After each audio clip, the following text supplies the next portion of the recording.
This is the secret of the successful people. This is what I've committed my life to doing. I told my mom when I was 16 years old, one day I'm gonna be successful. One day I'm gonna be successful, and one day I'm gonna help a lot of people. I always say this, pay the price today so you can pay any price in the future. Pay the price now, okay? Pay the price. My buddies were traveling, seeing the world, and I didn't have any of those experiences. I've had people tell me, hey, you market too much, you market too aggressively, take me off your list. My office tells me we hit the list too much. I'm like, what's the list for? Hit the list. That's what it's for. There's 8 billion people on planet Earth.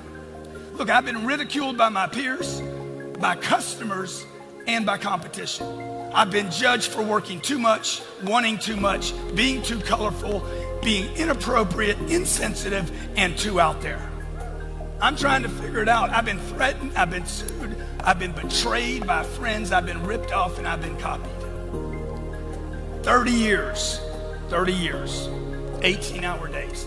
Not 8-hour days, not 10-hour days, not 12-hour days, 18-hour days. I've been married 15 years to Elena. Not one time has she ever said, you work too much. Not one time. She has never said to me, what are you doing getting home so late? She knows what I'm doing. I'm closing deals. I'm taking care of my family. I'm trying to get to 10x levels. It's been 30 years, 30 years. It's probably gonna be 30 years for you too. Doubt, uncertainty, insecurities, rejection, disappointment, judgment. It's gonna be 30 years of it. Are you willing to pay the price? Are you willing to pay the price? If anybody thinks you're gonna be successful without paying that price, you're wrong. When they surprised us and said that John Travolta was going to be coming out onto the stage, I was a little bit taken aback. I hadn't expected something like that. One of the things that Grant did incredible with this conference is he could have used some of the big names that were going to be there to sell more tickets. However, he didn't. He hid some of the big names. He hid Usher. We didn't know Usher was going to be there. We didn't know that John Travolta was going to be there. There were certain people that just, he surprised us. And so when I saw that John Travolta was going to be on the stage at 10X Growth Con, I was like, holy smokes. So here I was in the front row. John Travolta walks up, he's got his security, he's got his bodyguards, and people are like sticking out their phones and trying to take pictures and all this stuff. Everybody's trying to get a piece of John Travolta. And so I'm sitting up there and I'm thinking like, okay, well, hold up. This is the shot. Like, this is the reason that I'm here. This is why I'm at 10X, is because I've got to get the money shot with my man John Travolta. I got to meet him. I got to shake his hand. I got to take some of his energy, right? Because I've just always enjoyed him. I've always loved his movies. I've always loved all of his things. And so as he was sitting there on the stage and I'm listening, I'm taking notes, which I'm going to go over some of his notes here in just a second. But as I'm listening and I'm thinking and I'm taking notes and I'm sitting here and I'm literally visualizing. I'm like, okay, he's going to come down this stairway over here. There's going to be a bodyguard on this side. There's going to be people rushing him from this side. My only opportunity is at the end. He's definitely going to get a standing ovation. So as he gets a standing ovation, I will stand and use that window of opportunity to move from the seat that I'm currently in over to a seat that ultimately is going to be not to a seat, but to a standing position that's going to be right off the stage to where his bodyguard has to go past me before he does, which will give me an opportunity to reach my arm in and say, excuse me, Mr. Travolta, grab him by the shoulder, flip him around and get the selfie. I got the cell phone in play. I got my camera ready. I got my portrait mode. I'm ready for a little night vision because it's a little bit dark in there. I got all my preparation in place. And as they stood and as I moved and as he moved and as I positioned myself and I calculated perfectly, I was able to get the perfect shot.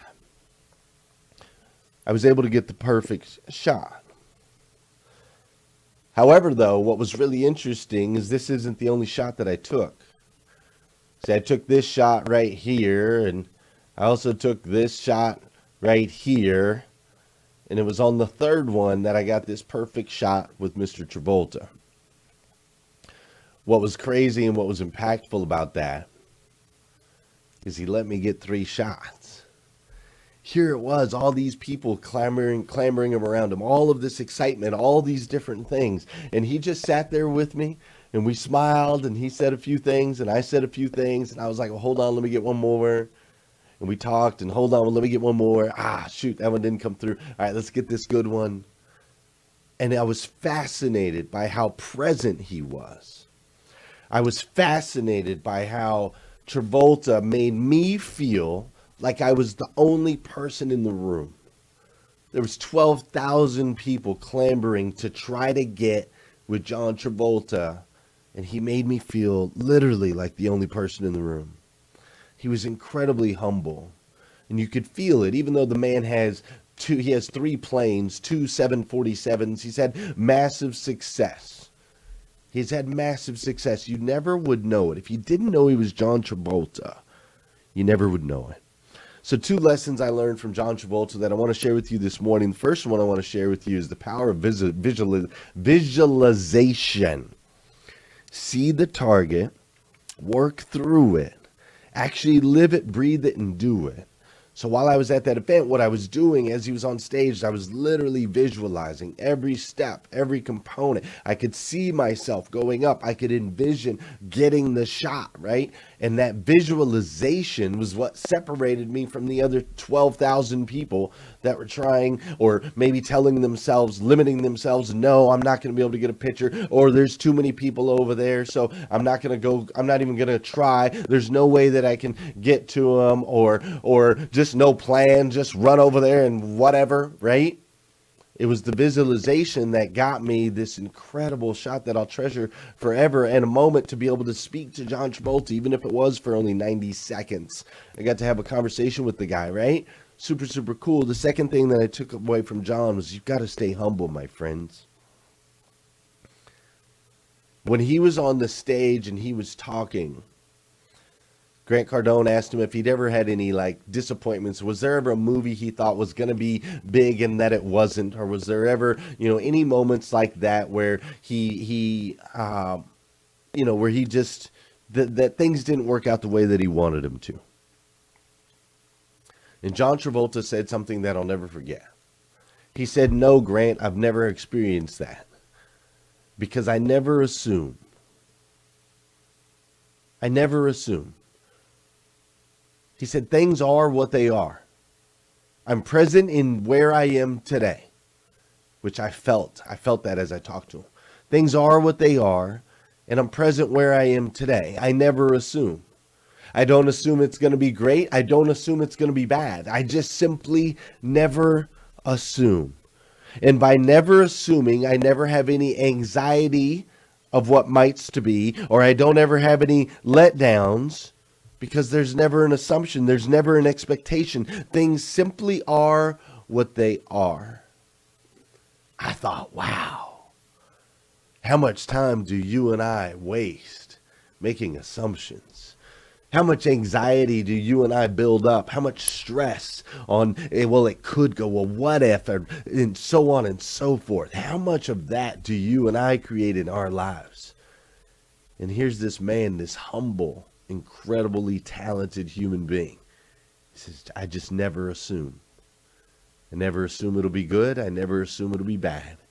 It is what it is, and I'm okay with that. Super, super powerful. To start off day one, the first speaker that they had was a guy named Magic Johnson. I'm assuming you probably have heard of him before.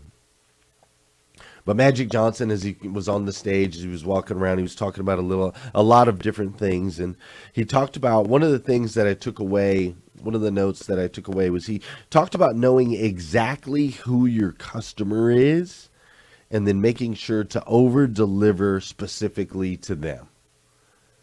And I personally took a lot away from that because sometimes it's a little difficult for me to, between rise and grind and the stuff that I do in the automotive industry and so on and so forth, sometimes it's hard. Like I want to help everyone, right? I want to help everyone. I want to connect with everyone. I want to serve everyone. And when we have this everyone mentality, what we end up doing is we end up creating content that we think is going to be for everyone, or so on and so forth. When the reality is there are certain people.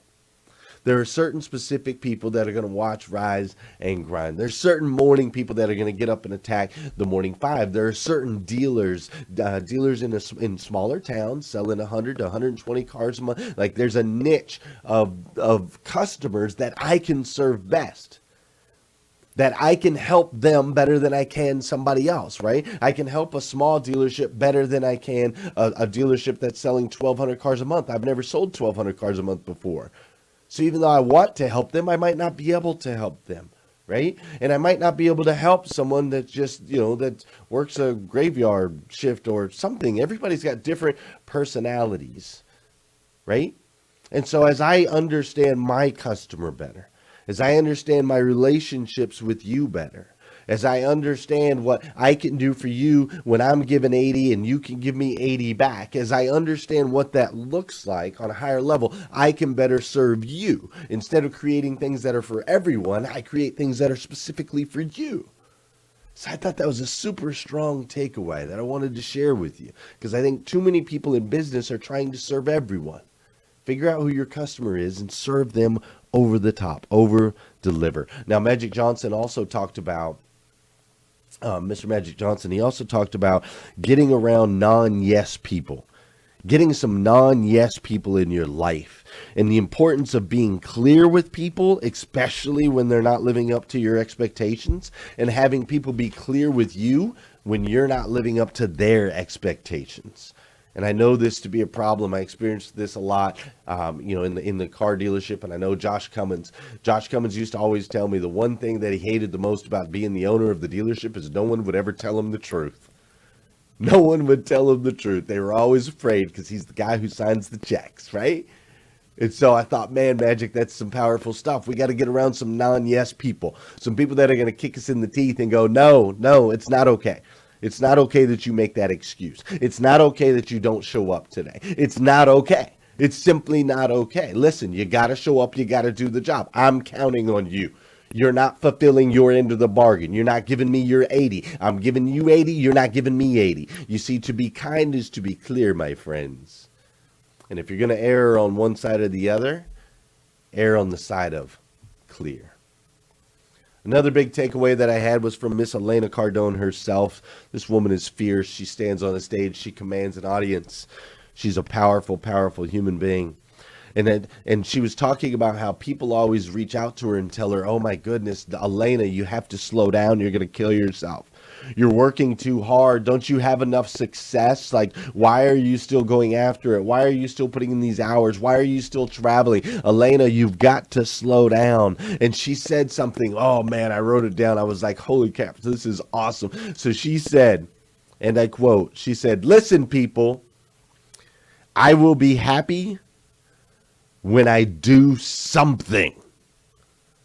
Until then, I will be happy doing something. Isn't that strong? Like, that to me resonates. It's like, I will be happy when I make the biggest possible impact in your life I possibly can. That's right. I will be happy when I can make a massive impact on this planet for millions of people. That's when I'll be happy. Until then, I'm going to be happy doing what I do until I reach that point, man. I love it. I love getting up at 3:50 in the morning. Man, I did not feel well last night. I went to bed all sinusy, so on and so forth. Woke up this morning not feeling amazing, like, oh my gosh, this is not good. And then I got my guests that I was supposed to have and all these things, and I'm like, who cares? Who cares, man? It's Rise and Grind. I get to see my people. I get my fuel and I get my fire from you. Like, this is what I'm happy doing. I can go 14 hours. I can go 16 hours. I can go 18 hours. I can go 20 hours. I can go if that means I get to do this. Are you kidding me? Man, I thought it was strong. I will be happy when I do something. Until then, I'll be happy doing something. Thank you, Elena Cardone, for that. Man, she also said something that I'm going to leave you with this morning. Elena said, the greatest act of love is to help other people achieve their dreams. The greatest act of love is to help other people achieve their dreams. Powerful. Real. Real life. We do it for our kids. We should do it for our friends. We should do it for our employees and our staff and our businesses. We should allow other people to help us achieve our dreams so that they can show their love. They can give us the greatest gift. And man, you know we get this from God. The God above, the God of the universe, the God who made everything. He made you to be the absolute best version of yourself that you can possibly be. And he's there to help you achieve your dreams. He's given you the gifts. Every gift that you need, it's all inside you. He's given it to you.